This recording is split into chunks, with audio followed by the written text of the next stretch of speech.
Sir मौजूदा सरकार जो है अभी सत्ता में, सरकार बनने से पहले इन्होंने बहुत सारे वादे किए थे, लेकिन 1 साल बीत गई है, अभी तक जो है कुछ दिख नहीं रहा है रोजगार के बारे में, खास तौर पे युवाओं और महिलाओं के बारे में। उसके बारे में सर क्या कहना चाहेंगे? आप लोग सदन में ये आवाज़ उठा रहे, क्योंकि संविदा कर्मी जो भी थे उनको भी अब निकाल दिया गया है, तो कहे तो युवाओं का बहुत बुरा हाल है झारखंड में। देखिए, जब हेमंत सोरेन की सरकार आई थी तो बहुत सा वादे करके आई थी। 5 लाख सरकारी नौकरी देने के वादे को लेकर आई थी, आदिवासी के हित की बात कर रही थी, महिलाओं की सुरक्षा की बात कर रही थी। लेकिन अब 1 साल बीत गया है, जैसा आपने कहा है कि एक भी वादों को धरातल पे आप दिखते हुए आपको नज़र नहीं आएगा। इसलिए क्योंकि सरकार के पास एक मंशा नहीं है, विजन नहीं है काम करने का। आज एक गवर्नर महोदया का अभिभाषण हुआ, झूठ का पुलिंदा सरकार के द्वारा महोदया को हैंडओवर कर दिया गया। महोदया ने उन्हें पढ़ा, क्योंकि एक प्रोटोकॉल है, करना होता है, इसलिए किसी ने विरोध नहीं किया, सबने शालीनतापूर्वक चीज़ों को सुना। लेकिन जब सदन चलेगा सोमवार को पुनः, तो हम लोग इस बात को रखेंगे कि कहाँ कहाँ सरकार की तरफ से त्रुटियाँ हुई है। आप बोल रहे थे कि 2000 किलोमीटर PMGSY सड़क बना है। अब बताइए कि 1 साल के दरमियान में कोई काम ही नहीं हुआ, तो 2000 किलोमीटर PMGSY सड़क कहाँ से बन गया? आपने कहा था कि आप युवाओं को नौकरी देंगे। युवाओं को नौकरी देने की बात तो दूर है, आज आप संविदा कर्मी को हटा रहे हैं। आज आपने हाई स्कूल स्टूडेंट्स ने जो हाई स्कूल टीचर पास किए थे उसको आपने हटाने का काम किया, अपना पक्ष ठीक से नहीं रखा। तो कहीं ना कहीं आप नौकरी तो दे ही नहीं रहे हैं, विपरीत उसके आप नौकरियां छीन रहे हैं।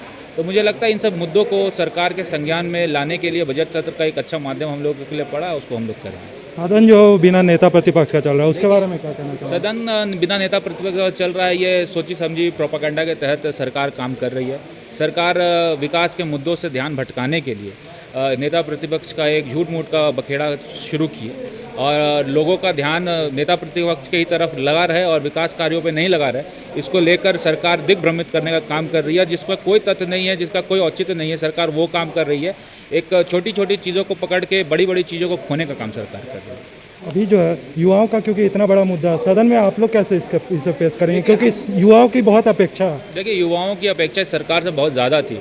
खुद मैं युवा हूं तो मैं युवाओं का दर्द को भी समझ सकता हूं। इसलिए मुझे ऐसा लगता है कि सरकार जब बोलती है कि 5 लाख सरकारी नौकरियां देंगे, सबसे पहले सरकार को तो 1932 का खतियान लागू कर देना चाहिए। उसके आधार पर आपका नियोजन नीति बनाना चाहिए, उसके बाद ही कोई नियुक्ति निकालनी चाहिए।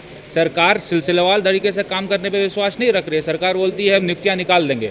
मान लीजिए नियुक्तियाँ आप निकाल देते हैं, 100-200 पद जितना भी निकालते हैं, तो फिर 1932 के खतियानधारी स्थानीय होंगे या 1985 के होंगे? सरकार इसकी भी तो घोषणा की थी कि 1932 को ही हम लोग प्राथमिकता देंगे। तो उसके बाद क्या होगा? फिर पुनः संशोधन किया जाएगा, पुनः नियुक्तियों को रद्द किया जाएगा, फिर हाई कोर्ट जाएंगे, हाई कोर्ट में मामला पेंडिंग हो जाएगा और जो युवा हैं उसको नौकरी नहीं मिलेगी। सरकार जानबूझ के चीज़ों को सही करने के बजाय गलत कर रही है। सरकार को पता है कि वो इतनी नौकरियां नहीं दे सकती है, इसलिए सरकार चीज़ों को उलझा के हाई कोर्ट सुप्रीम कोर्ट का बहाना बना के काम कर रही है। आपके नज़र में सीधे गए तो झूठा वादा था 5 लाख युवाओं को? देखिए, झूठा वादा तो सफ़ेद झूठा वादा था, उसको सफ़ेद झूठ जिसको बोलते हैं, लोगों के आशा से, अपेक्षा से, लोगों के विश्वास से खेलने का। इस विगत विधानसभा में मुझे ऐसा लगता है कि नेगेटिव प्रचार हुआ। लोगों को जो चीज़ अच्छा लगा लोगों ने उसको एक्सेप्ट किया और इसी के कारण भाजपा हारी और जेएमएम सत्ता में आई। मुझे लगता है ये झूठे वादे जो सरकार ने किए हैं उसका भी भांडा